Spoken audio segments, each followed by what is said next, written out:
Martín Vizcarra. A continuación vamos a escuchar las últimas disposiciones para enfrentar esta emergencia generada por el COVID-19. Escuchemos. Señoras y señores, muy buenas tardes. En el marco de la sesión del Consejo de Ministros, se da inicio a la conferencia de prensa del señor Presidente de la República, Martín Vizcarra Cornejo. Muy buenas tardes, tengan todos ustedes. Aquí estamos en el marco de una reunión de Consejo de Ministros que, como ustedes están pendientes, permanentemente estamos evaluando la situación actual de nuestro país. Y para tomar decisiones importantes tenemos que valorar una serie de aspectos, no solamente el análisis y la reflexión que hacemos aquí en el Consejo de Ministros con la apreciación de ministros y ministras que tienen una perspectiva propia de su sector. Es importante saber qué piensan los sectores económicos productivos, ¿no? O sea, cómo va la economía del país, cómo va el sector productivo del país, pero también los sectores sociales, ¿no? Qué piensa y qué dice, cómo va la educación, cómo va el Ministerio de Desarrollo e Inclusión Social, Ministerio de Cultura y Pueblos Originarios, Ministerio de Ambiente, ¿no? Un tema fundamental que hay que evaluarse en el contexto actual, el Ministerio de la Mujer y Poblaciones Vulnerables. Evaluamos también la apreciación de los ministerios que tienen a cargo el orden y la seguridad del país, ¿no? El Ministerio de Defensa con sus Fuerzas Armadas, el Ministerio del Interior con la Policía. Siempre hacemos un análisis del Perú, pero también un análisis mundial, ¿no? El Ministerio de Relaciones Exteriores permanentemente nos hace llegar análisis comparativo de la situación de esta pandemia y cómo afecta a los diversos países del mundo en los diferentes continentes que existen, ¿no? En consecuencia, el análisis amplio. Cada decisión que tomamos aquí en el Consejo de Ministros es previo a un amplio análisis y debate. Pero no solamente nos quedamos con el análisis propio del Consejo. Somos conscientes de que nosotros somos solo una parte de todo el Estado peruano y de todo el país. Y para tomar las mejores decisiones siempre estamos con la mayor predisposición de escuchar las opiniones de los diversos actores que conforman la sociedad peruana. Escuchamos y hemos visto algunas comunicaciones que nos han llegado de los gobiernos regionales. Ellos tienen su propio análisis, ellos tienen la propia evidencia de su realidad. Es diferente lo que está ocurriendo en Piura de lo que está ocurriendo en Tacna. Es diferente lo que sucede en Cajamarca o lo que sucede en Loreto. Y es diferente lo que sucede incluso aquí en Lima, lo que está sucediendo, por ejemplo, en Pueblo Libre o en San Juan de Lurigancho. Es decir, es complejo nuestro país, es compleja la situación por la que estamos viviendo y por eso hay que escuchar todas las opiniones, todos los análisis, todos los comentarios. Y entonces también escuchamos hoy, hemos estado 4 horas escuchando a diversos expertos sobre el tema específico de la evolución de esta enfermedad, sobre cómo va la capacidad de respuesta del Estado en el sistema de salud y también hemos estado en reuniones virtuales con los alcaldes. Al inicio de la semana hemos tenido una reunión virtual con la Asociación de Municipalidades del Perú. En consecuencia, para tomar las decisiones tenemos que analizar a profundidad cuál es la situación del país, la situación de la enfermedad, los niveles de contagio, cómo avanzan, los niveles de respuesta, pero también, y quizás la parte más importante de la toma de decisiones, es analizar el sentir ciudadano, escuchar, como se hace notar en su opinión, el ciudadano común, el ciudadano que desde su casa, que desde su centro de labor, los que están trabajando, los niños, jóvenes, adolescentes que están estudiando a distancia y que se toman también un tiempo para a través de los medios virtuales opinar sobre la situación. Su opinión es sumamente importante y todas las tomamos en cuenta. Y ahí vamos haciendo cuentas y llegando a la conclusión de que la evolución de esta enfermedad ha sido mucho más rápida de lo que pensábamos. No hace mucho estábamos dando la información casi un poco sorprendidos de que ya 1 millón de ciudadanos en el mundo tenían el contagio del virus COVID-19. No hace mucho, hace semanas hablamos de 1 millón de contagiados. Hoy ya estamos bordeando a los 4 millones a nivel mundial. O sea, 4 millones que ya tienen el virus. Así de rápido ha sido el contagio de este virus en todos los países del mundo. Y la letalidad también es alta. Más de 270.000 personas en el mundo han perdido la vida a consecuencia del contagio que sufrieron por el coronavirus, el COVID-19. Lo que hace ver que el daño que está causando esta enfermedad a nivel mundial es muy alto, en la salud, en la vida, pero también en la sociedad en su conjunto, en la economía, en el aspecto laboral. Son daños realmente incalculables y en nuestro caso, en el Perú, también haciendo referencia con diferentes etapas de nuestra historia. Vemos que la consecuencia del COVID-19 en nuestro país también es de un daño inconmensurable y que nos obliga a tener respuestas del mayor esfuerzo y buscando siempre la unidad y buscando siempre la respuesta conjunta de todos los peruanos, como siempre lo hemos hecho cuando tenemos este tipo de retos en la historia de nuestra vida. Son 54 días en que estamos en este estado de emergencia. El día 15 de marzo tomamos la decisión de declarar el estado de emergencia y lo hicimos por un periodo de 15 días para ir evaluando. Y ahí hemos ido dando extensiones del plazo del estado de emergencia porque el virus es un virus nuevo y nadie sabe a nivel mundial exactamente cuál es la evolución propia del virus. Y entonces, al igual que nosotros en el país del Perú, todos los países del mundo van evaluando y van tomando decisiones, van evaluando y van tomando decisiones. Y ahora, si pueden ustedes apreciar, casi a nivel mundial, los que han tomado este tipo de decisiones de cuarentena para poder contener el contagio del virus, han extendido de forma reiterativa en varias oportunidades. Y nosotros tenemos que hacer la evaluación en función de nuestra situación actual. Cuando empezó esta epidemia en el Perú, un 6 de marzo, y cuando comenzó a propagarse el contagio que nos llevó a tomar la decisión de declarar el estado de emergencia el día 15 de marzo, vimos de que la tasa de contagio era muy alta, o sea, venía muy veloz el contagio.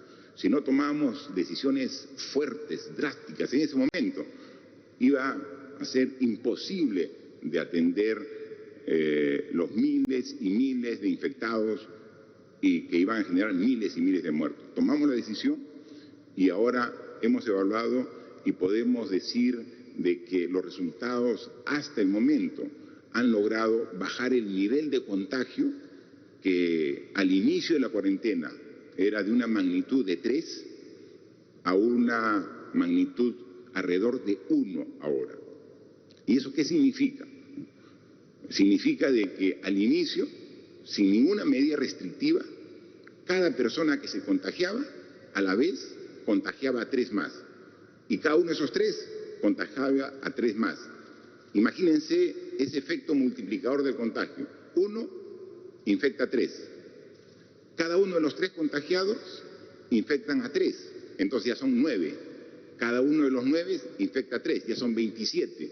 Esa progresión teníamos que evitar. Y entonces hemos bajado esa tasa de contagios que era altísima, de 3 a 2.5, a 2, a 1.5, y ahora estamos por el borde de 1. Es decir, en la actualidad, con esa inmovilización social que se da fruto a la cuarentena, al estado de emergencia, lo que dicen las cifras es que más o menos cada persona que tiene la enfermedad, que tiene el virus, contagia a 1. Entonces ese a la vez contagia a otro más y otra vez uno más, pero ya no contagia a 3 como era al inicio. Ese esfuerzo de todos los peruanos con el estado de emergencia ha logrado bajar la tasa de contagios de 3 a una tasa que está poquito más de 1. Y entonces, ¿podemos decir que hemos llegado al objetivo? No. Podemos decir que hemos, fruto al esfuerzo de todos los peruanos, bajado la tasa de contagio de 3 a 1.1, 1.2, que es lo que se estima actualmente. Pero no es suficiente. Tenemos que bajar aún más. Y ese es el gran reto que tenemos por delante. Ese es el gran encargo que tenemos que ahora asumir todos los peruanos. El esfuerzo ha sido grande. Todos hemos sufrido estos 54 días de estado de emergencia, todos. No hay nadie que pueda decir aquí en nuestro país que no le está pasando duro, que es momento difícil. Todos tenemos dificultades, todos. Pero ha valido la pena el esfuerzo, que valga la pena completamente hacer un esfuerzo adicional para bajar la tasa de contagios de 1 a menos, para que ahí sí comience a disminuir la tasa de contagios. Ahora estamos por el borde de 1. ¿Qué tenemos que hacer? Primero, tenemos que extender el estado de emergencia por 2 semanas más. Tenemos que extender hasta el día domingo 24, porque no sería responsable de parte de nosotros como autoridad, no sería responsable de mi parte como presidente, que cuando estemos por el orden de una tasa de contagio de 1, levantar el estado de emergencia. Eso podría generar un rebrote y regresar a niveles que teníamos antes. Cuando tengamos, y estamos cerca de llegar, por eso aquí el mensaje es doble, ¿no? Un mensaje de fuerza, de compromiso, de responsabilidad, pero de optimismo. Estos 54 días de esfuerzo de todos los peruanos ha permitido esa bajada de la tasa de contagio, pero todavía no hemos llegado a la meta, ¿no? Y es ahí donde yo te convoco a ti, peruano, peruana, ciudadano, ayúdanos, ayúdate, juntos hagamos este esfuerzo final en estas 2 semanas para que esa tasa de contagio, que ya está por el límite de donde queremos llegar, podamos bajar de ese nivel que nos permita decir que los niveles de contagio, es decir, que cuando bajemos de la tasa de contagio de 1, quiere decir que va a haber más gente que se cura que gente que se enferma.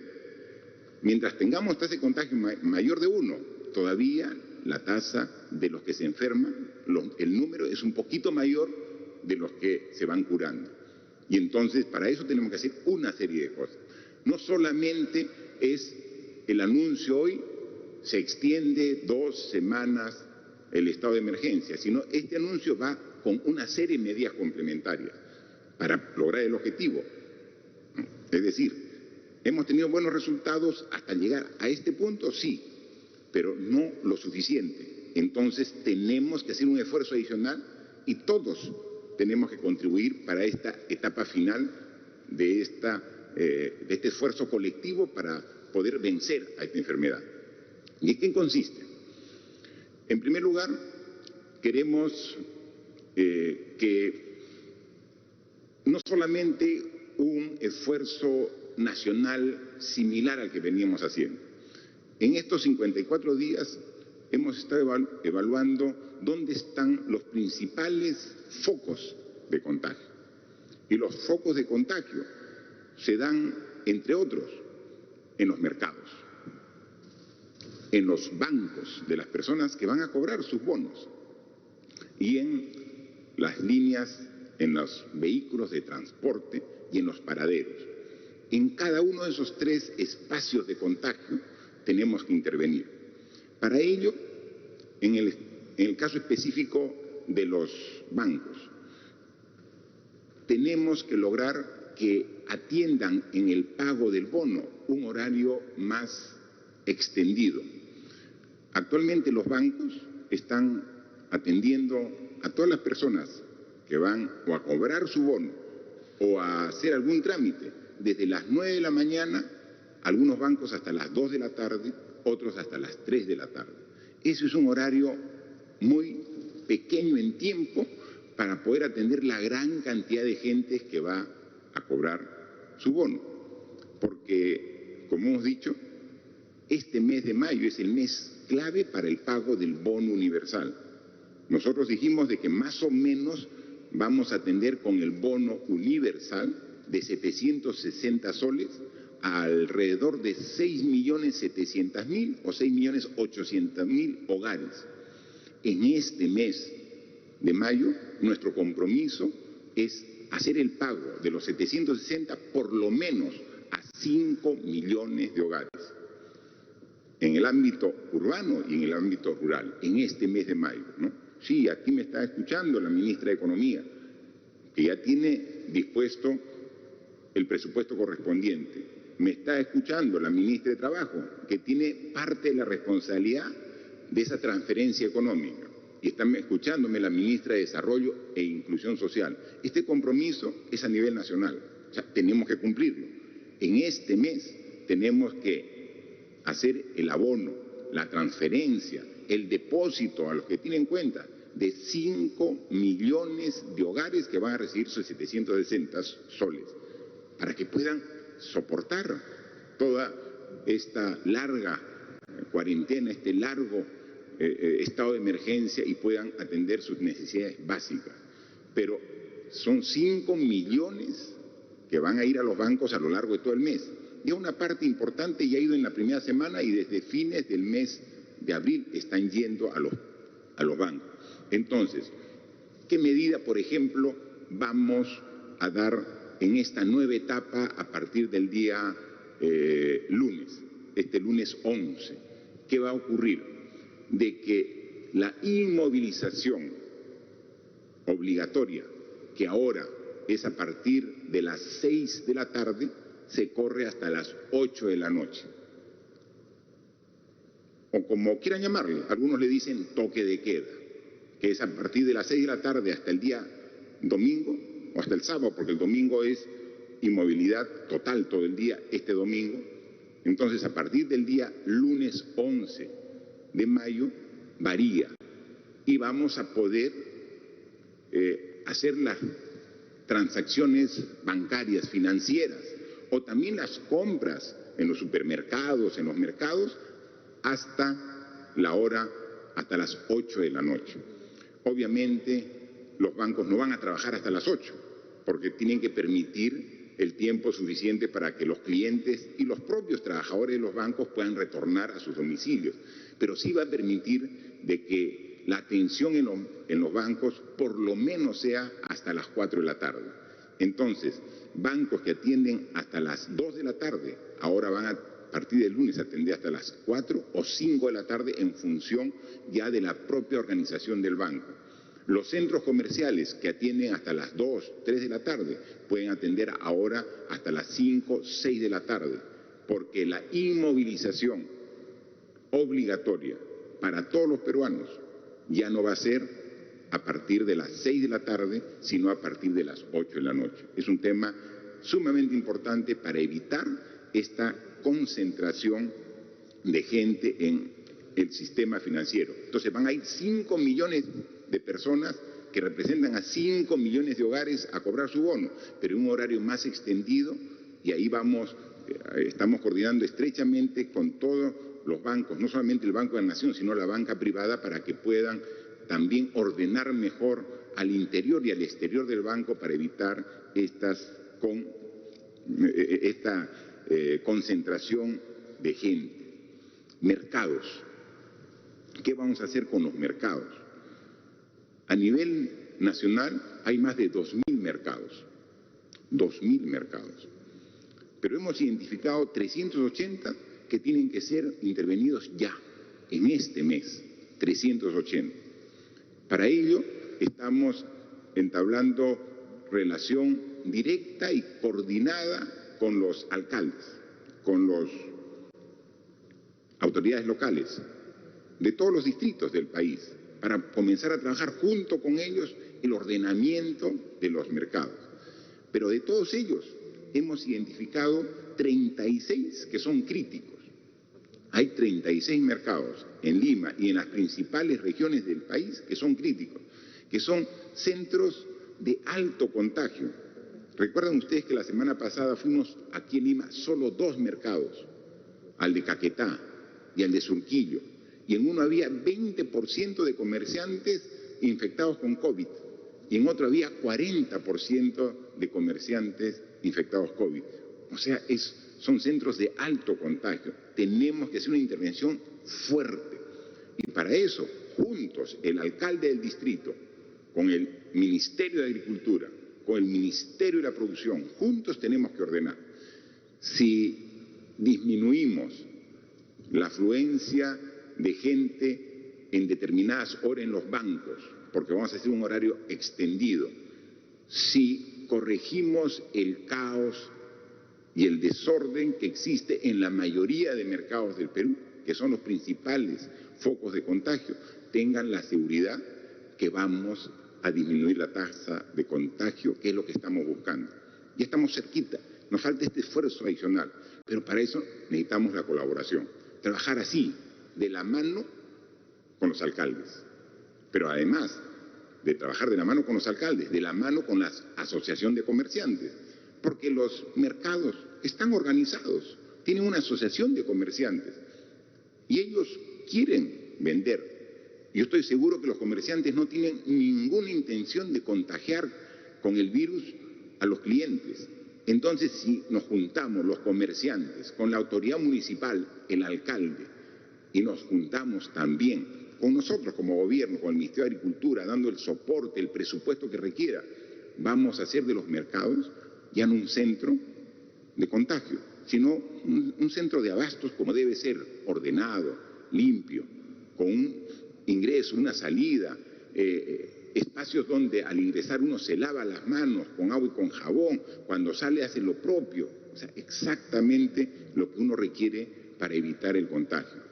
Lo propio también tenemos que hacer con los vehículos de transporte urbano, controlando el aforo. Ya incluso hemos podido apreciar que algunos buses están yendo con mayor cantidad de gente en su interior de la que debe ser permitido.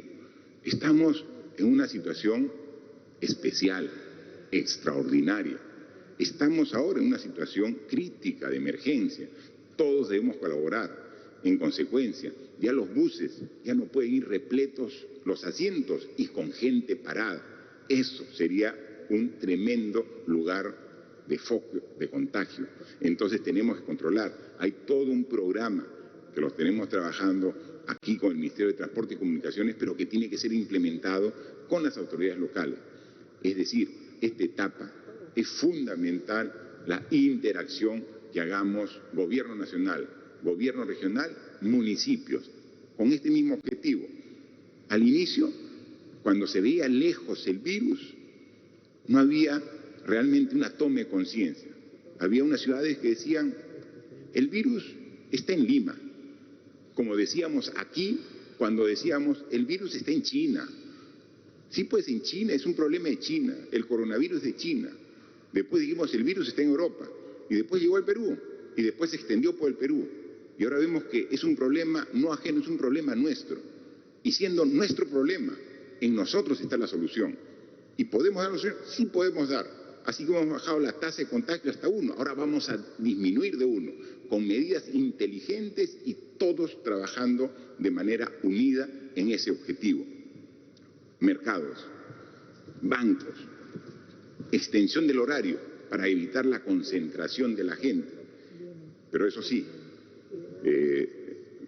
tenemos que ser todavía bastante drásticos en las regiones que tienen mucho contagio actualmente. Iquitos, Tumbes, Piura, Lambayeque, La Libertad mantendrán su horario de restricción actual. Todo el resto del país estamos ampliando esta restricción de inmovilización obligatoria de 6 a 8. Evaluaremos en el transcurso de los próximos días la realidad específica de estas regiones para también hacer modificaciones, pero por el momento su restricción será como es hasta hoy, hasta las 4, a partir de las 4 de la tarde. Manifestarles que, como también anunciamos, hay algunas actividades que van a comenzar a iniciar de manera gradual. Hay algunas actividades económicas que van a generar trabajo que de manera gradual y progresiva vamos a iniciar en los próximos días y semanas.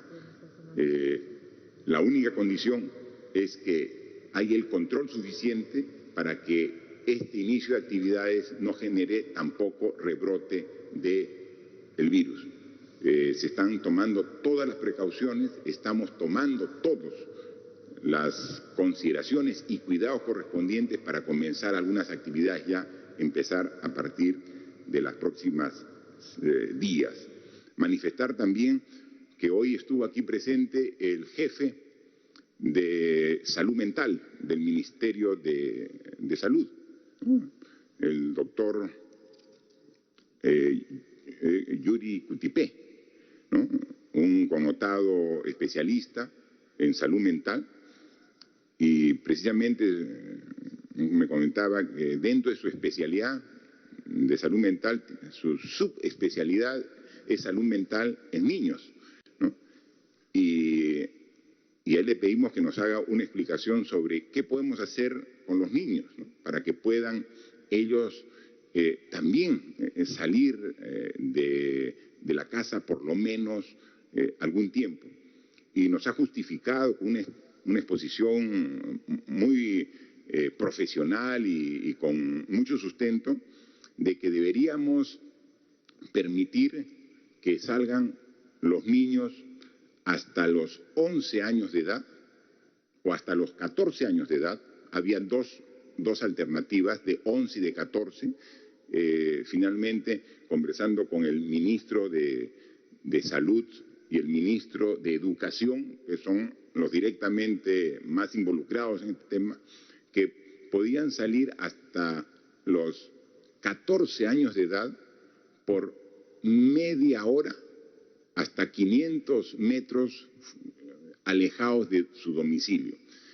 Pero, sin embargo, también nos decía de los riesgos que podría tener en contagio de los niños y llevar el virus a la casa, que tiene que ser en compañía de un adulto. Entonces, dado que se tiene que hacer una difusión e información adecuada, hemos dicho que esta medida la vamos a implementar con una semana de desfase. Es decir, a partir del día lunes 18 vamos a implementar ya esta facilidad para todos los niños, lo que nos va a permitir que a lo largo de toda esta semana una campaña de difusión, cuáles son los cuidados que deben tener. Pero a partir del día lunes 18, niños acompañados de un adulto, de su padre, van a poder salir hasta los 14 años, hasta 500 metros. Hay una serie de cuidados que hay que tener, ¿no? Es decir, no pueden salir y usar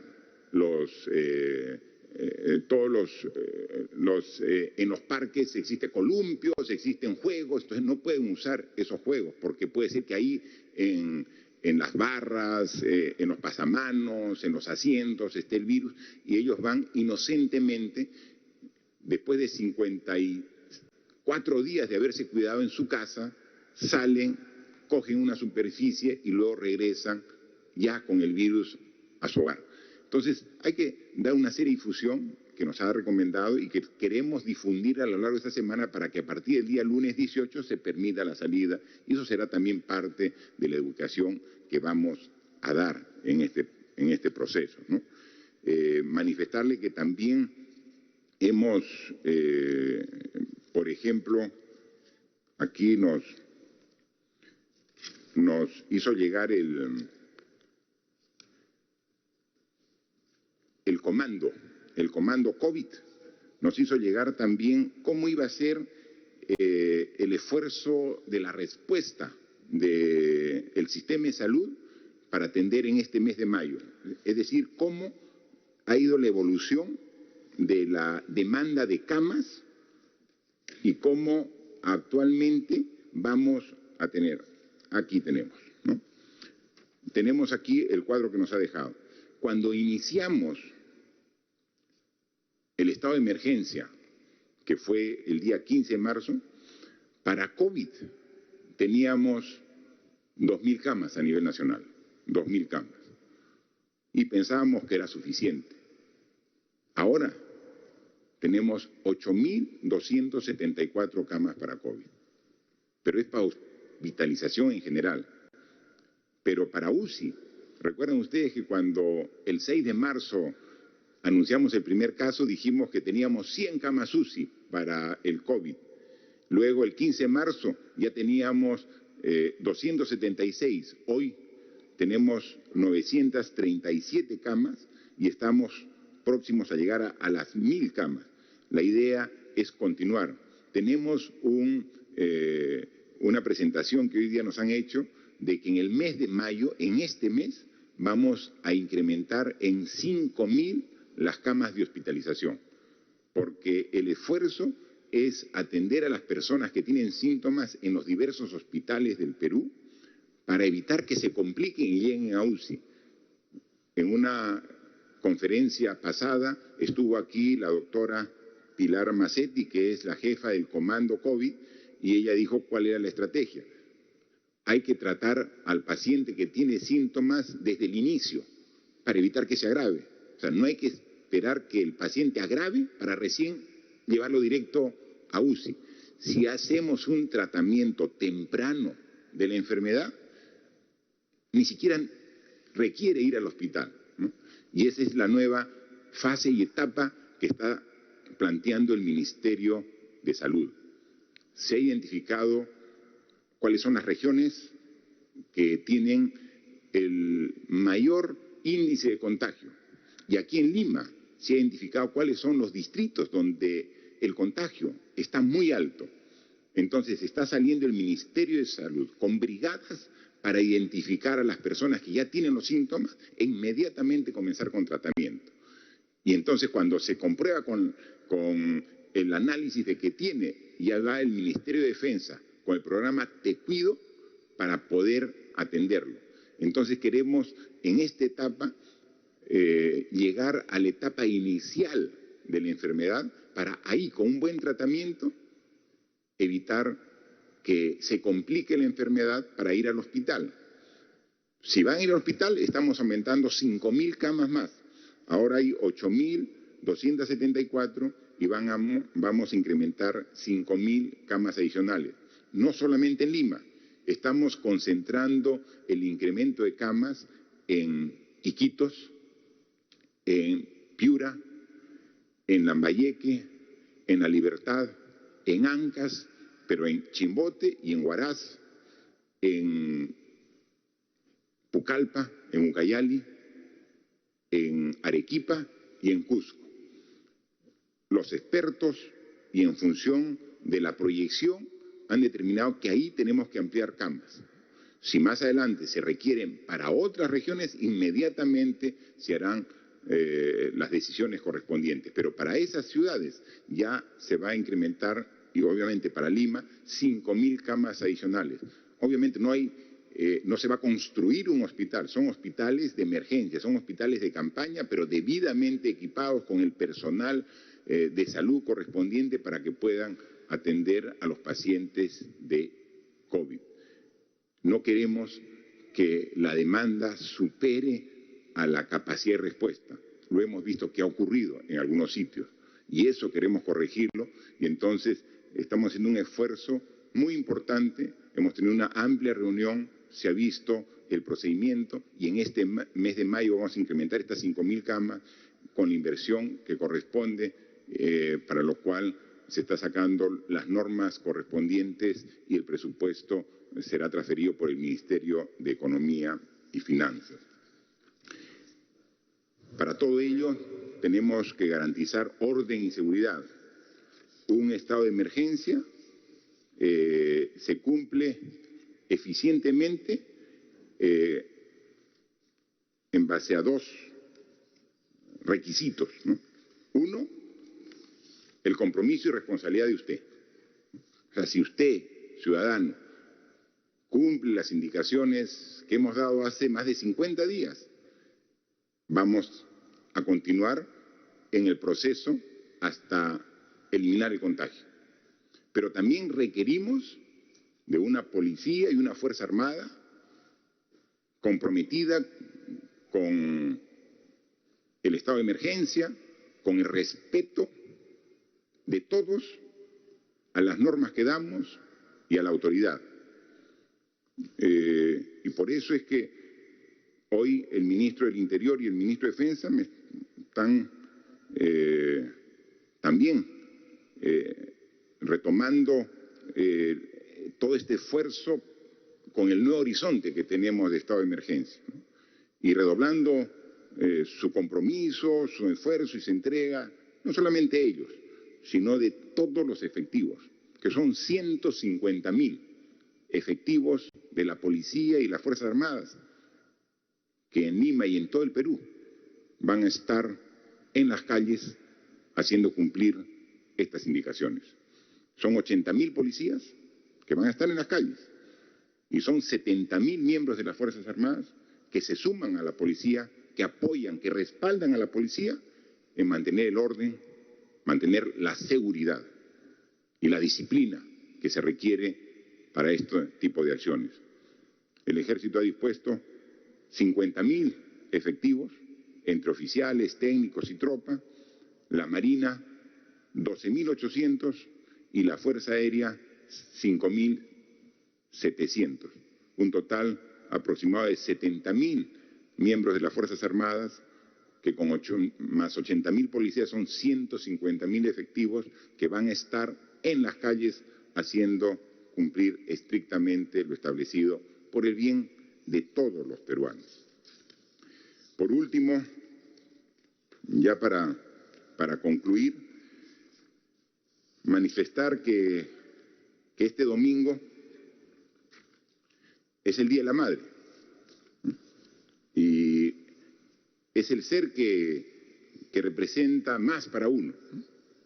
Yo creo que el símbolo de entrega, de compromiso, de amor, es la madre. Y vamos a estar este domingo con inmovilización total. Los que tienen a su madre, si viven con ella, seguramente la saludarán, pero muchos no viven con ella. Ya han hecho su propio hogar y están alejados de su madre. Y claro, el mayor anhelo es ir y estrecharle entre tus brazos y darle un fuerte abrazo y un beso a tu madre, ¿no? Y no lo vamos a poder hacer porque somos responsables. Y creo que el mayor sacrificio que debemos hacer este domingo 10 de mayo, Día de la Madre, es protegerla, cuidarla. Y así como le hemos dado muchos besos y abrazos antes, esperar un tiempito más para nuevamente retomar con esas muestras de cariño. La mayor forma de demostración del amor a nuestras madres, a los que la tienen. Yo ya la perdí hace 6 años, pero a los que tienen su madre viva, presente, cuídenla, cuídenla, protéjanla. Y ahora la forma de proteger a la madre es mantenerla lejos hasta que pase esta enfermedad. Esto va a pasar. Vamos a dominar esta enfermedad, la vamos a vencer. Es duro, difícil, pero la vamos a vencer. Y ahí vamos a regresar nuevamente para abrazar, estrechar a todos nuestros seres queridos, empezando por las madres y por las personas que queremos y que lamentablemente ahora tenemos que mantenernos alejados de ellas. Así que un feliz Día de la Madre a la distancia, como corresponde en esta época tan difícil que estamos viviendo, a las madres de cada uno de ustedes, pero también a las madres que van a estar seguramente ese día trabajando. Hay madres que son médicos, que son enfermeras, que son policías, que son parte de las Fuerzas Armadas, madres que están en condiciones muy difíciles, que trabajan en las municipalidades, en Serenazgo, que también son parte de la primera línea, municipios, gobiernos regionales, madres que, a pesar del riesgo de contagio, siguen esforzándose por llevar el pan para su familia. A todas ellas, un abrazo a la distancia. Y por ellas y por todas las familias, hagamos este esfuerzo todos los peruanos de poner esta etapa adicional de compromiso para poder salir airosos. Estoy seguro que lo vamos a hacer, estoy convencido que lo vamos a hacer.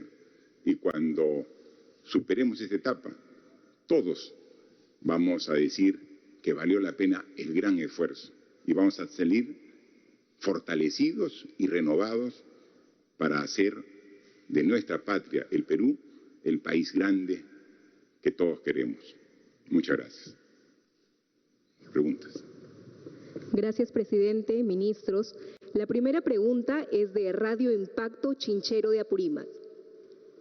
Sabiendo que ya ingresamos a una crisis en el sistema de salud en el Perú y no se cuenta con la implementación de hospitales, así como en provincias, caso Apurímac, a pesar de contar con la minera Las Bambas, considerada eje principal económico nacional, Apurímac carece de atención especial en los sectores salud y agricultura.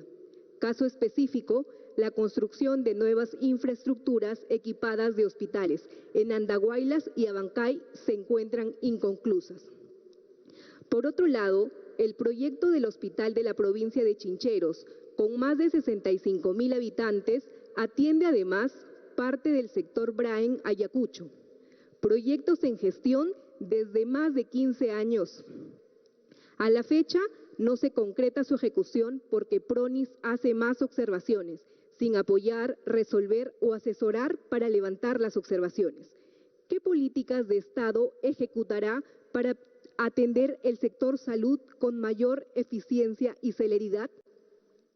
Al igual que ocurre en el sector agricultura, gran parte de productores entraron en un enorme fracaso tras la declaración de emergencia. ¿Qué apoyo se brindará a este sector y otros?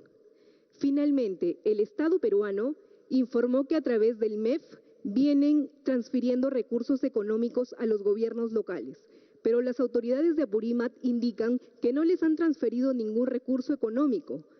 Al contrario, les han reducido el Fondo Común. ¿O solo es para regiones con mayores casos de COVID? Gracias. Es una amplia pregunta que toca varios temas. El tema de salud yo le pediría que nos responda el ministro de Salud y luego complementaremos las otras preguntas. Gracias, señor presidente. Compatriotas, buenos días. Buenas tardes. En relación con la pregunta, y muy específicamente en el caso de estas áreas del país, nosotros hemos estado desarrollando asistencia técnica fundamentalmente para el caso de la infraestructura, equipamiento y ampliación de las capacidades de respuesta por parte de la red hospitalaria. En otros casos, nosotros hemos firmado convenios con los gobiernos regionales para ser la unidad ejecutora de esas infraestructuras. Y eventualmente las regiones también pueden ejecutar otros mecanismos como es obra por impuestos para acelerar el proceso de ejecución de esas obras. Ciertamente durante el tiempo de cuarentena todo el proceso de ejecución de obras se ha enlentecido. Sin embargo, eso no significa que nosotros como Ministerio de Salud dejemos de hacer nuestra labor principal, que es el de la asistencia técnica. Adicionalmente, nosotros hemos estado trabajando con todas las regiones para poder ampliar la capacidad instalada que tenemos para responder a las necesidades COVID. Como lo dijo el señor presidente, hemos multiplicado por 4 la capacidad instalada para hospitalización y hemos multiplicado por 9 la capacidad instalada para proveer servicios de unidad y cuidados intensivos, y esto va a continuar durante el siguiente mes y el subsiguiente. Paralelamente, por supuesto, también hemos hecho algunas modificaciones en la conducción de PRONIS para poder ser más efectivos en poder ejecutar estas obras en estas zonas, señor presidente. Sí, también este medio de comunicación preguntaba sobre el problema de la agricultura. Apurímac, especialmente Chincheros, donde manifiesta, es una región que vive de la agricultura y también está siendo afectada como todas las demás actividades.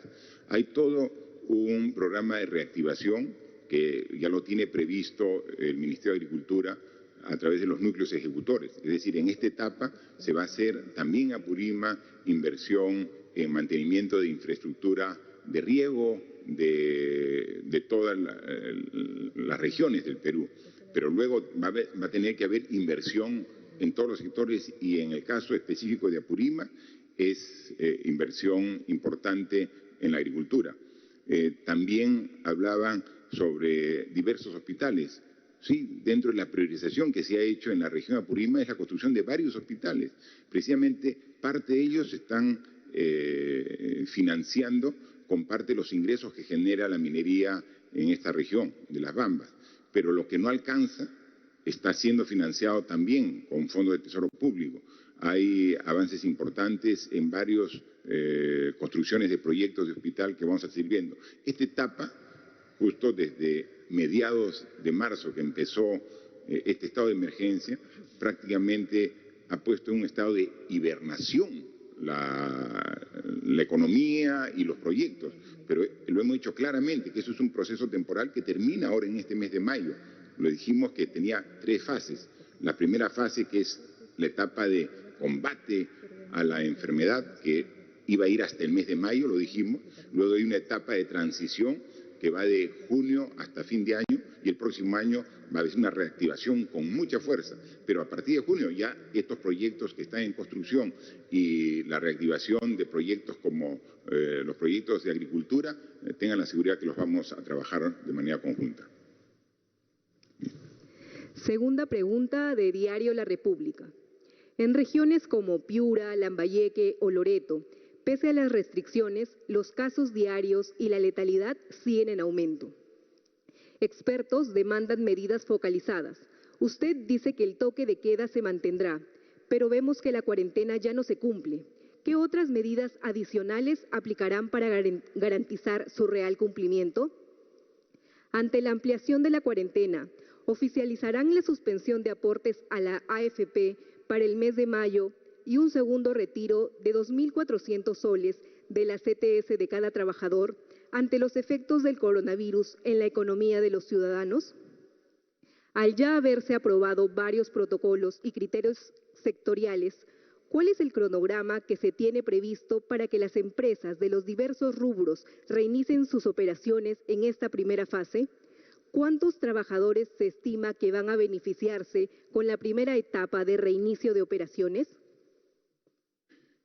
Bien, sobre el tema de la estrategia en las regiones que han mencionado, Iquitos, Piura, Lambayeque, que son las regiones que tienen mayor cantidad de contagio y en consecuencia mayor cantidad de casos hospitalizados en UCI y que estamos viendo,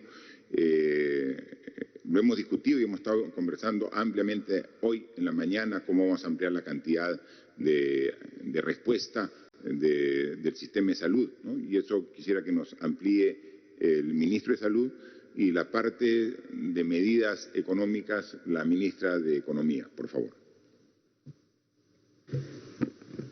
En el caso de las zonas más afectadas, nosotros estamos desplegando todo nuestro esfuerzo para continuar con el apoyo a las zonas. Hoy día, por ejemplo, la viceministra de Salud se encuentra en Ucayali, que es una zona también severamente afectada por la epidemia, se ha desplazado con un contingente de profesionales, equipos médicos, insumos, medicamentos. En el caso de Piura, Loreto y Tumbes, continuaremos con nuestro apoyo tratando de cubrir las necesidades. Yo estoy buscando acá el dato específico. En el caso de Loreto, además de lo que hemos expandido en el caso de camas que ha hecho Salud, que ha hecho el propio Ministerio de Salud, ha ampliado zonas de hospitalización, se ha establecido un puente aéreo donde estamos distribuyendo oxígeno medicinal. Hemos comprado 9.000 metros cúbicos de oxígeno que se está distribuyendo todos los días, y, además de los medicamentos.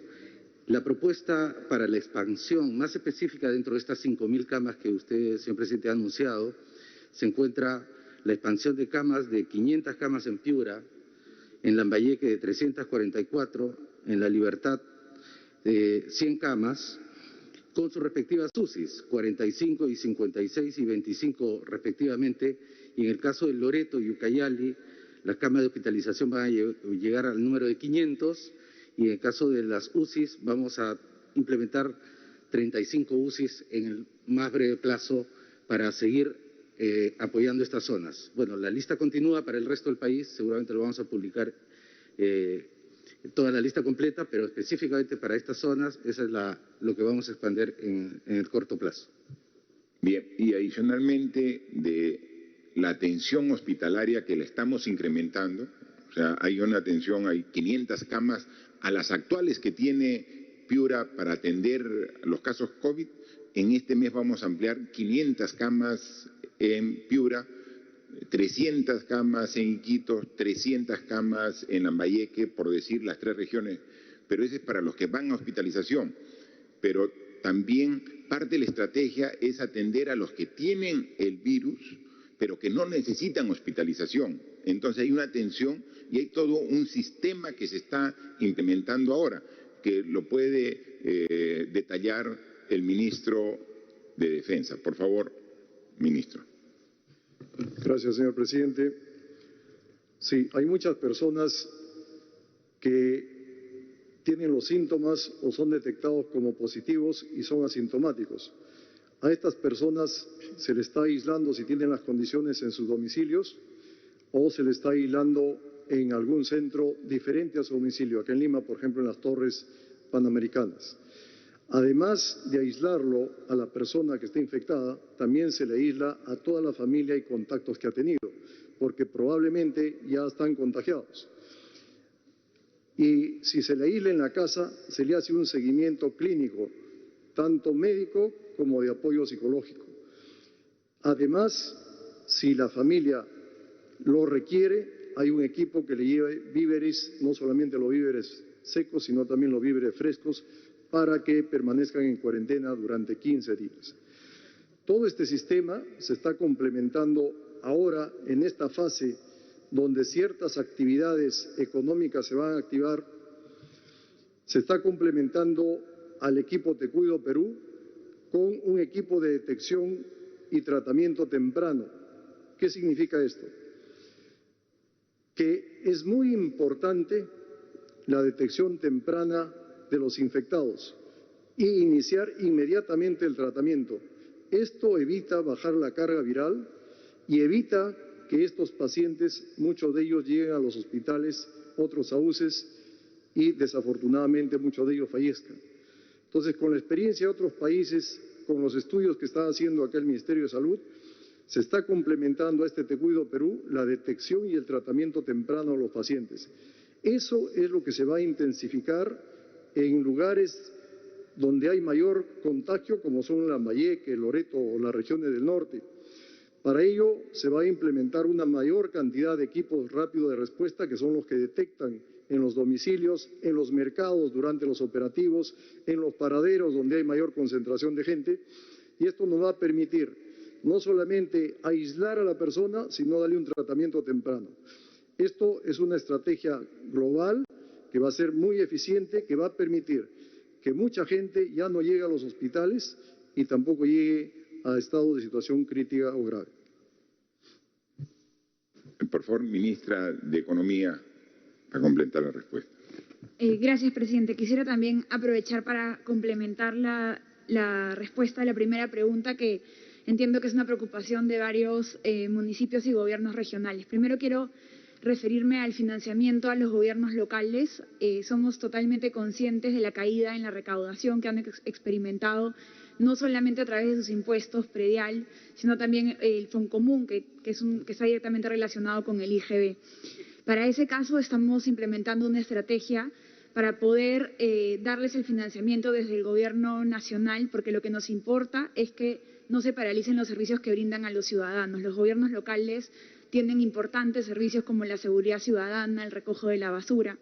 En ese sentido, a través del decreto de urgencia 047, se transfirió sin excepción a los 1.874 municipios 311 millones de soles para poder enfrentar los gastos críticos de abril y mayo, y estamos trabajando en una plataforma de información para poder tener la información detallada de estos servicios esenciales, planillas de sus trabajadores, y poder realizar las transferencias en lo que queda del año para evitar la interrupción del servicio.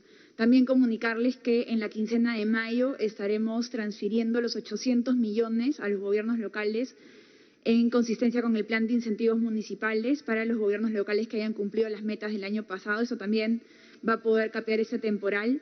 Y como saben, también en el marco del COVID hemos lanzado un nuevo plan de incentivos municipales que este año se van a transferir 300 millones sujetos al cumplimiento de metas muy relevantes como el tema de los mercados. También quisiera complementar información referida al financiamiento de la agricultura. Como Ejecutivo también hemos hecho un primer esfuerzo. Tenemos el bono rural, que está fuertemente focalizado en agricultores. Además, como lo ha dicho el presidente, mediante el decreto de urgencia 041 se ha transferido unos primeros 150 millones para generación de empleo temporal a través de núcleos ejecutores. Además, el Fondo Agroperú cuenta este año con 440 millones para financiamiento directo y garantía para pequeños productores agrarios. Este fondo ya está en implementación, y además Agrobanco a través del FIPA tiene 100 millones para también financiamiento a bajas tasas de interés. Esto es parte de un apoyo inicial al sector agricultura, que somos absolutamente conscientes de la situación por la que están pasando y estamos en continua evaluación de estas medidas.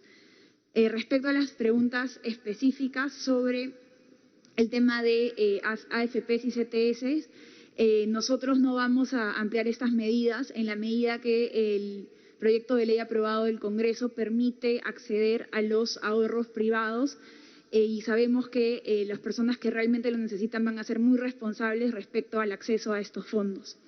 Sobre la reanudación económica, como saben, nos hemos planteado una estrategia bastante prudente que toma en consideración las recomendaciones sanitarias. En la primera fase esperamos que la economía pase de un 44% de operación a un 70%. Esperamos que aproximadamente 1.4 millones de trabajadores vuelvan a sus actividades, pero estamos absolutamente conscientes que es importante, y como lo ha anunciado también el presidente, implementar algunos mecanismos, sobre todo en el transporte público, para poder evitar los contagios. Muchas gracias, presidente. Gracias, por favor. La tercera pregunta es de Radio Pachamama, de la región Puno. En la región de Puno, de 162 casos confirmados de coronavirus, el 98% no presenta sintomatología. El CENAMI ya informó del inicio de las temporadas de heladas y descenso de las temperaturas, que se extenderá hasta agosto. Señor presidente, ¿por qué no se garantiza la atención de recién nacidos, niños menores de 5 años y adultos mayores en hospitales de Minsa y eSalud para que reciban sus vacunas contra la influenza y neumonía? Los principales hospitales de la región han restringido la atención de pacientes, niños con enfermedades broncopulmonares y madres gestantes. ¿A qué se debe ese trato? ¿Cómo se hará para distinguir pacientes con coronavirus y pacientes con neumonía o gripe estacional? ¿El MINSA tiene algún protocolo? Ayer, el Ministerio de Vivienda informó que el MINSA no pudo importar más pruebas de diagnóstico de COVID-19. En Puno, las autoridades indican que el desabastecimiento será hasta por 3 semanas en medio de la fase inicial de la infección comunitaria. ¿Cómo se hará para controlar la propagación de la enfermedad? ¿Por qué aún no se implementa el laboratorio biomolecular en Puno? El stock de enoxaparina es ínfimo en los hospitales de Puno. ¿Hay la decisión del gobierno de comprar este medicamento? ¿Por qué no se declara la inmovilidad laboral de personas de salud y efectivos de la policía, considerando que ellos aprovechan sus pases laborales para viajar y llevar el virus a nuestros distritos? Gracias. Casi todo se refiere a preguntas del sector salud. Por favor, ministro. Muchas gracias. Bueno, el sector salud se enfrenta, como todos ustedes saben, no solamente a responder a la extremada violencia de esta epidemia, que ha incrementado el número de casos a más de 50.000 en un poco más de un mes y que ha puesto en tensión todos los servicios, sino que además de ello tiene que continuar en la medida de sus posibilidades brindando servicios regulares. En ambos casos, nosotros, bueno, ya para enfrentar la epidemia, he manifestado en varias oportunidades los enormes esfuerzos que como gobierno hemos hecho, no solamente para ampliar las camas de hospitalización, unidad de cuidados intensivos, personal, equipo de protección personal, sino también los insumos y los medicamentos que así lo requieran. Nosotros ya estamos en la 6ª versión de nuestro protocolo de atención que va incorporando progresivamente nuevos medicamentos. Esos medicamentos se incorporan sobre la base de que los tengamos en nuestros almacenes y distribuidos en nuestros servicios de salud. Ciertamente, la rapidez con la que se mueven los casos hace que en algunos lugares tengamos que movilizar casi todos los recursos de un lugar del país hacia otros donde la velocidad de contagio y expansión de la epidemia es mayor. Eso pasa no solamente con las camas, con los recursos humanos, sino también con los medicamentos. Y es posible que efectivamente en algunos lugares no hayan conseguido la enoxaparina, por ejemplo, porque esta ha sido movilizada en lugares como Loreto, Ucayali, Piura, Tumbes, donde los casos están en muy altas tasas. Por otro lado, también la atención primaria, que en un momento determinado se vio menoscabada, no solamente por la epidemia, sino por la reducción del personal, ya se ha abierto absolutamente todos los establecimientos de primer nivel por 2 razones. La primera, por la estrategia de detectar temprano y tratar temprano en casa, porque como bien lo dice la pregunta, la mayor parte de los casos se pueden tratar en casa y tenemos que evitar que lleguen a los hospitales. Pero además, porque tenemos que seguir continuando tratando a nuestros pacientes con tuberculosis, diabetes, hipertensión, cáncer, hacer control prenatal y eventualmente continuar con el parto y el puerperio, además de proveer las vacunas. Por poner un ejemplo, en este último, en las vacunas, nosotros hemos adquirido 4 millones de dosis de vacunas para influenza y 1 millón de dosis para neumonía, para prevenir la neumonía por neumococo.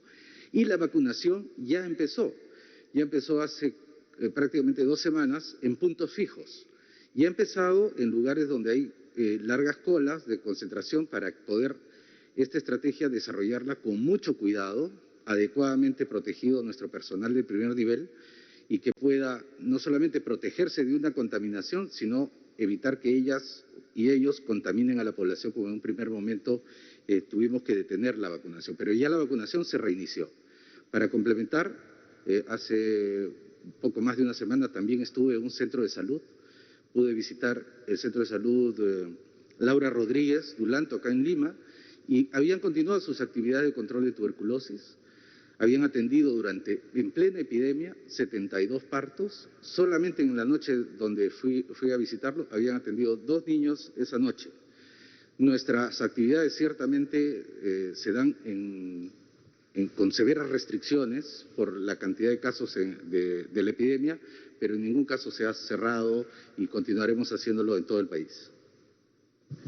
Sobre la parte final de la pregunta, el periodista de Radio Pachamama de Puno manifestaba sobre una denuncia en realidad, ¿no?, de que personal de salud, personal de la policía que labora en Puno se traslada a otra región y luego regresa a continuar con su trabajo. Todos tenemos que cumplir estas restricciones, así que vamos a verificar ello, y si es una práctica que está prohibida y le están haciendo, se tendrán que tomar las correcciones del caso. Porque, claro, puede haber en una región como Puno que tiene una baja incidencia de afectaciones con el virus, pero se traslada a una región vecina el fin de semana a una región que tiene más alta incidencia del virus y después regresa con el virus a seguir laborando durante la semana, ¿no? Entonces, eso tiene que evitarse, y entonces los servidores también tienen que sacrificarse en esta etapa. O sea, hasta que el tema esté superado, tienen que, incluso durante su descanso, permanecer en el ámbito donde desempeñan su trabajo, sea personal de la policía, del sector salud, de las Fuerzas Armadas. Es muy importante, con mayor razón, si son trabajadores del sector público, funcionarios públicos que se deben al público, deben definitivamente cumplir las especificaciones y restricciones que estamos cumpliendo todos los peruanos. La siguiente pregunta, por favor. Cuarta pregunta de Portal Huayca. Entre 2015 y 2019, el Ministerio de Salud registró más de 5.000 partos de niñas entre 7, 10 y 14 años, producto de violación sexual. El Ministerio de la Mujer ha informado que durante el estado de emergencia, 131 niñas y adolescentes han sido víctimas de violencia sexual. Estas niñas han recibido el kit de emergencia y la anticoncepción oral de emergencia para evitar embarazos que pongan en riesgo sus vidas.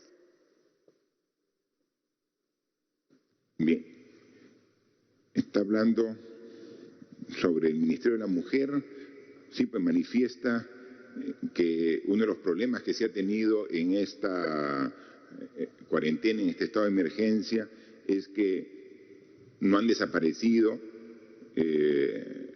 los ataques, las agresiones, la violencia contra la mujer, y lamentablemente tampoco ha desaparecido las violaciones sexuales, como dice aquí esta pregunta de Huayca, referido al tema de violaciones en niñas, ¿no? Y pregunta si estas niñas han recibido el kit de emergencia y la anticoncepción oral de emergencia para evitar embarazos que pongan en riesgo sus vidas. En todo caso, el rol del Ministerio de la Mujer se mantiene permanente.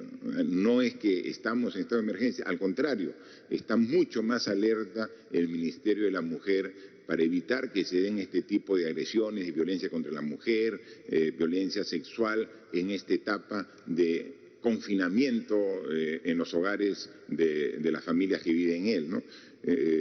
Actualmente la ministra de la Mujer, Gloria Montenegro, ha viajado porque ella, como saben ustedes, cada ministro tiene una región bajo su responsabilidad. La ministra de la Mujer tiene bajo su responsabilidad el sector, la región de Ucayali. Hoy ha viajado con la viceministra de Salud hacia Pucallpa, precisamente para evaluar cuál es la situación de Pucallpa en cuanto a la preparación y cómo está afrontando la evolución de esta enfermedad en toda la región de Ucayali, y ella seguramente vendrá con las recomendaciones correspondientes. Pero si pudiera hacer algún comentario la viceministra que reemplaza a la ministra aquí respecto al accionar del ministerio en esta época de estado de emergencia para cumplir el rol que tiene, por favor. Gracias, presidente. El Ministerio de la Mujer también tiene servicios de primera línea. Tenemos la Unidad de Protección Especial y los Centros de Emergencia Mujer que no están funcionando. El Centro de Emergencia Mujer ha constituido equipos de atención urgente para abordar estos casos. En total son 226 casos de violencia sexual contra niños, niñas y adolescentes que se ha producido en esta etapa. Y estos servicios han activado todos los mecanismos de protección judicial, pero también de acogimiento a ellos. La Unidad de Protección Especial ha dictado medidas de protección hacia estas niñas y están a buen recaudo. Se hacen las coordinaciones con el Ministerio de Salud en general para que la atención en salud también sea de acuerdo a lo que es la normatividad y se les pueda emitir el kit de protección que ellas requieren. Muchas gracias, por favor. Última pregunta de Semana Económica. El protocolo de comercio electrónico obliga a restaurantes y empresas en general a asumir el envío de productos, un costo logístico alto para las compañías hoy bajo gran estrés financiero y con poca o nula experiencia en ello en muchos casos. ¿Se ha calculado el impacto que podrían generar las medidas planteadas por el gobierno en las finanzas de las pymes que hoy buscan vender vía online? De otro lado, el Congreso ha aprobado por insistencia la ley que suspende el cobro de peajes, lo que expone al Estado peruano a demandas arbitrales internacionales. Comprometería la realización de obras en las vías concesionadas a los privados y el mantenimiento de las mismas. La ley estaría modificando las reglas de los contratos de concesión, lo que sería institucional. ¿Qué medidas evalúa el Ejecutivo para enfrentar esta situación? ¿Presentarían una demanda de inconstitucionalidad ante el TC? Ministra de Economía, por favor, sobre esta parte de la pregunta. Sí, como lo advertimos en su momento, esta ley es indirectamente un subsidio a un grupo muy reducido de empresas que le va a costar a todos los peruanos. Esa ha sido las advertencias que hemos hecho y nosotros con mucha responsabilidad, con la responsabilidad de salvaguardar el interés de todos los peruanos y del Perú, vamos a iniciar la demanda de inconstitucionalidad en los próximos días. Sobre el tema del comercio electrónico, ¿no? Por favor, la ministra de la Producción, la primera parte de la pregunta. Gracias, presidente. Buenas tardes con todos. Respecto al tema del delivery o tanto del e-commerce como del restaurante, se debe mencionar lo siguiente. Las empresas de e-commerce se caracterizan por tener un esquema integral de ventas que tiene que ver con marketing, con plataformas de negocio, con pago en línea. De este tipo de empresas, actualmente, de acuerdo a la plataforma SUNAT, se tienen 400 empresas. En esta etapa se han autorizado 248 empresas, donde hay pequeñas, medianas y grandes.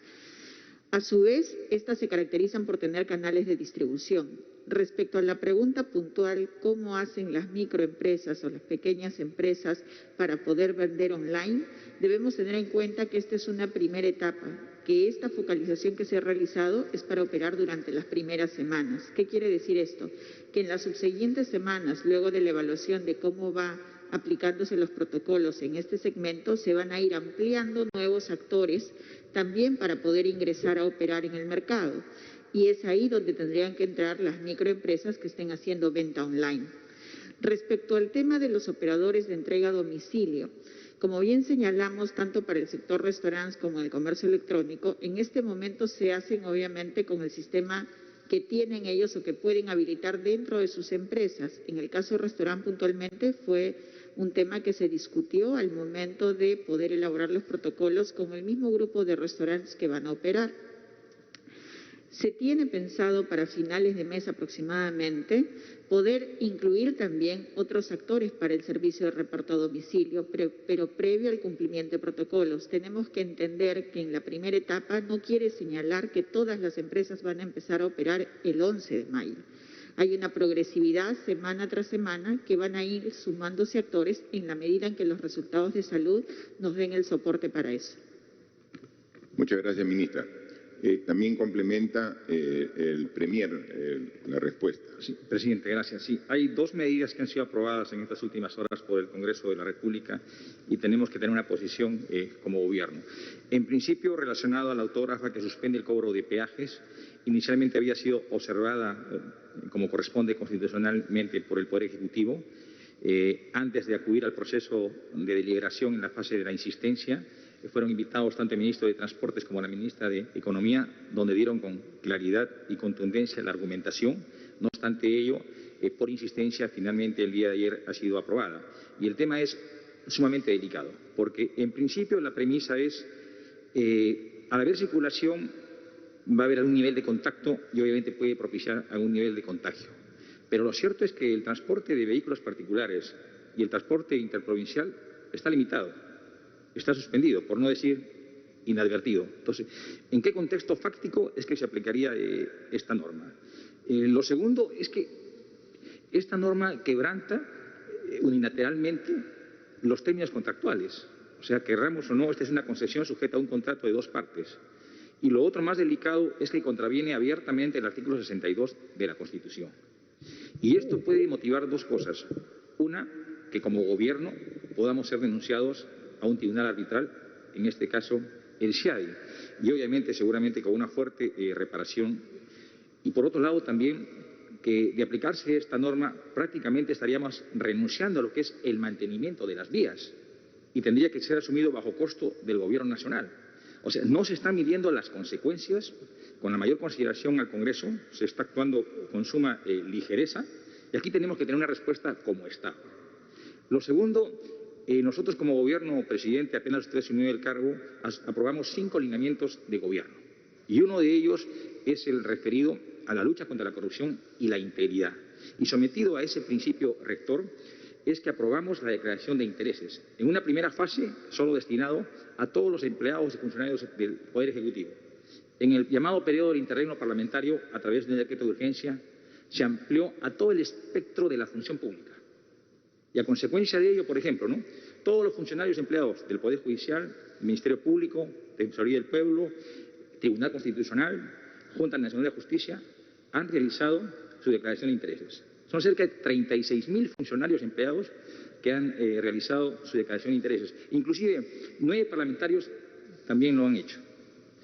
Y el día de ayer se ha aprobado una modificación al reglamento por el cual se está generando un registro excepcional y exclusivamente para un sector de la administración pública. Lo que contraviene un principio rector de la administración pública, que las normas son para todos y no puede generarse ningún tipo de privilegios. Y lo último, presidente, a una pregunta formulada anteriormente, ¿qué otras medidas como gobierno tomarán respecto al toque de queda o la inmovilización? Estas provienen del estado de emergencia y el estado de emergencia restringe o limita ciertos derechos. La libertad de circulación o de tránsito, la libertad individual. Hacemos denodados esfuerzos como gobierno, particularmente las fuerzas públicas, tanto el Ministerio de Defensa como el Ministerio del Interior. Y aún así resultan insuficientes. Pero está quedando, como si fuera una cuestión de segundo orden, lo que es la labor del propio ciudadano. O sea, los ciudadanos tienen que hacer también un auténtico ejercicio de lo que es ciudadanía. Acudir a un ejercicio de control, de seguimiento. No estamos auspiciando alguna movilización, sino que existen metodologías. Vía teléfono, celular, estar en contacto, ayudarse. O sea, los ciudadanos también tenemos que involucrarnos. Cuando se discute el presupuesto en las municipalidades, tienen las juntas vecinales. En los barrios existen las juntas vecinales de seguridad ciudadana. Existen los comedores de clubes de madres. Es decir, tenemos una estructura social a nivel de todo el país. Y hacemos una invocación a los ciudadanos para que podamos dinamizar estas estructuras que ya preexisten. Sí, es cierto que las circunstancias actuales demandan en la emergencia un rol protagónico del Poder Ejecutivo. Pero los ciudadanos no pueden estar al margen. Reclamamos un mayor nivel de participación, de involucramiento. Esta emergencia tan crítica demanda un compromiso de todos los peruanos. Muchas gracias, Premier. Hemos contestado las preguntas de 5 medios de comunicación. Algunos medios son nacionales, algunos son de provincias, de regiones, y cada quien desde su óptica hace preguntas sumamente importantes que nosotros con gusto y con la transparencia que tenemos como gobierno tenemos que contestar. Transparencia que hay que mostrar en todos los actos y transparencia que también mostramos para ver si es que hay hechos de corrupción, sean investigados, sean denunciados y sean castigados en cada uno de los actos que hacemos nosotros. Y tenemos que continuar con este esfuerzo, porque la atención puesta de toda la ciudadanía en el COVID, en la pandemia, no puede generar de ninguna manera el aprovechamiento de otros intereses. O sea, no porque estemos concentrados en el combate de esta pandemia, vamos a ser laxos con la corrupción, de ninguna manera. Si hay alguna denuncia de corrupción, seremos los primeros en ir hasta las últimas consecuencias, sea en nuestras instituciones, en un ministerio, sea gobierno regional, sea municipio. Tenemos que luchar contra la corrupción.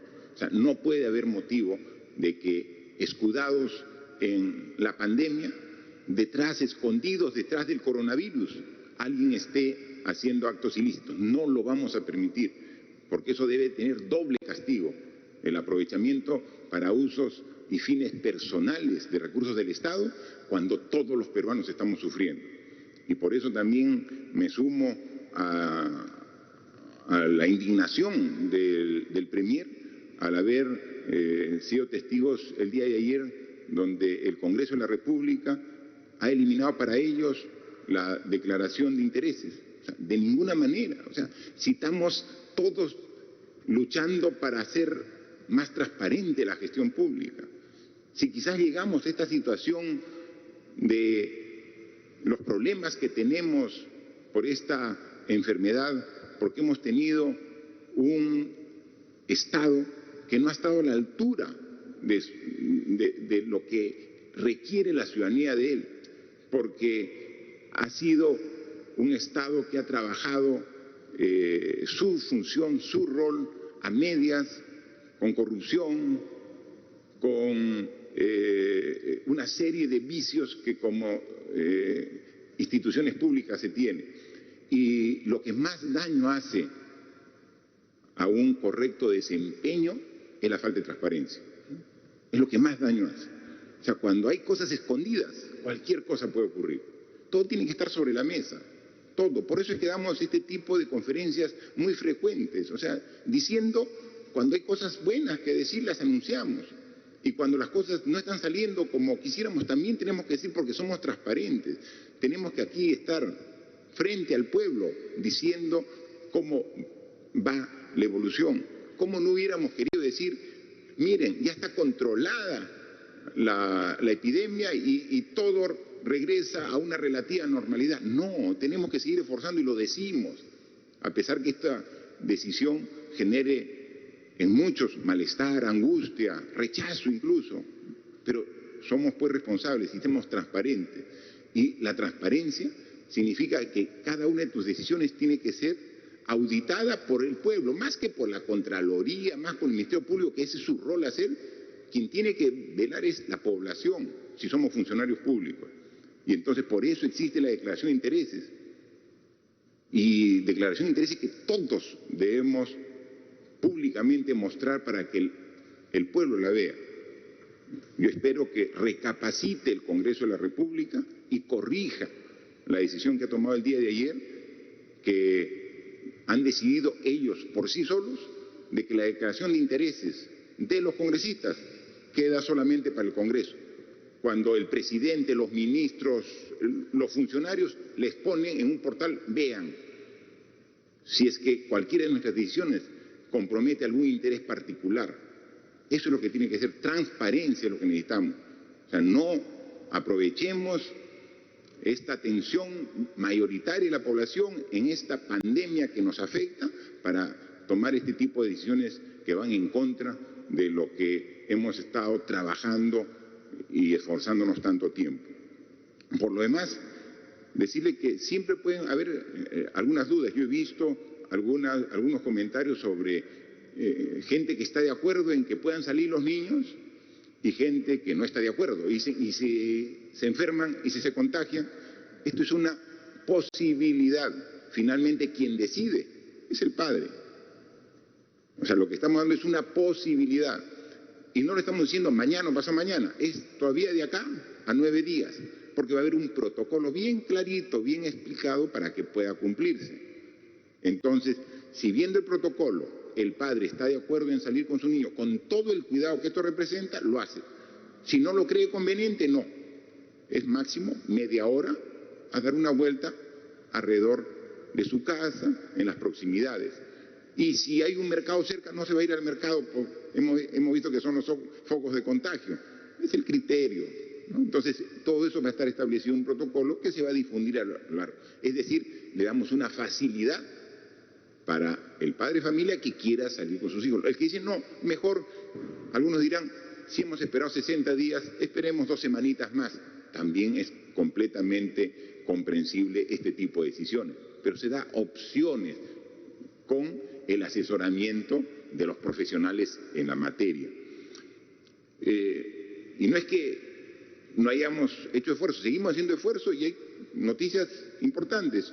Esta semana ya la Marina entregó su primer lote de respiradores mecánicos, esos que se necesitan en UCI, fabricados aquí, tecnología nacional.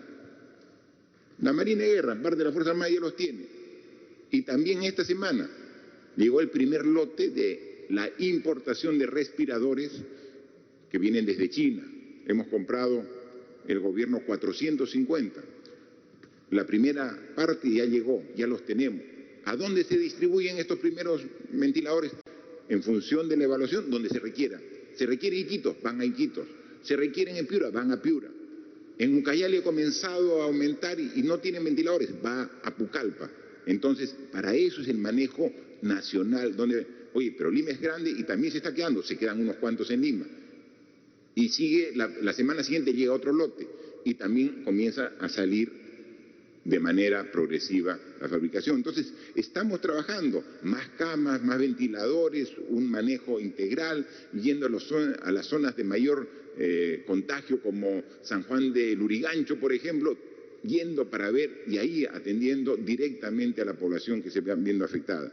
Hay una serie de temas por los cuales seguimos trabajando, pero finalmente los resultados de este esfuerzo solamente van a ser el fruto del esfuerzo de ustedes y nosotros, el fruto del esfuerzo conjunto. Nosotros vamos a cumplir lo que nos comprometemos y que lo hemos dicho acá. Y para eso han renovado las Fuerzas Armadas y la Policía su compromiso de hacer respetar las obligaciones que debemos cumplir todos en este estado de emergencia. 150.000 efectivos entre policías e integrantes de las Fuerzas Armadas que asumen ese compromiso. Pero 150.000 comparado a los 32 millones de peruanos, ese es el compromiso que necesitamos. Muy bien, y valoramos el compromiso y la ratificación de esfuerzo de las Fuerzas Armadas y la Policía, pero tiene que ir sumada al compromiso de los 32 millones de peruanos. Todos. Estoy seguro que vamos a vencer esta terrible situación y vamos a demostrar que los peruanos somos capaces de asumir estos grandes retos. Así que a trabajar, a seguir adelante, y este fin de semana nuevamente no vamos a poder darle un saludo directo por el Día de la Madre, pero aquí reiterarle nuevamente el ser más querido por todos. La madre es la representación en sí del amor, de la entrega, del sacrificio. Amor, entrega y sacrificio que requerimos ahora todos los peruanos para poder librarnos de este terrible mal. Yo estoy seguro que las madrecitas de todos los que están aquí, y también las madres que son parte de este gabinete, como las madres que están en todo el país, van a ser el aliciente, van a ser nuestro estímulo para sacar fuerzas de donde a veces ya no hay, para seguir trabajando. Por las madres y por todos los peruanos, esforcémonos en este trabajo de unidad para vencer esta terrible enfermedad. Muchas gracias. El mensaje Señoras y adelantado señores, entonces del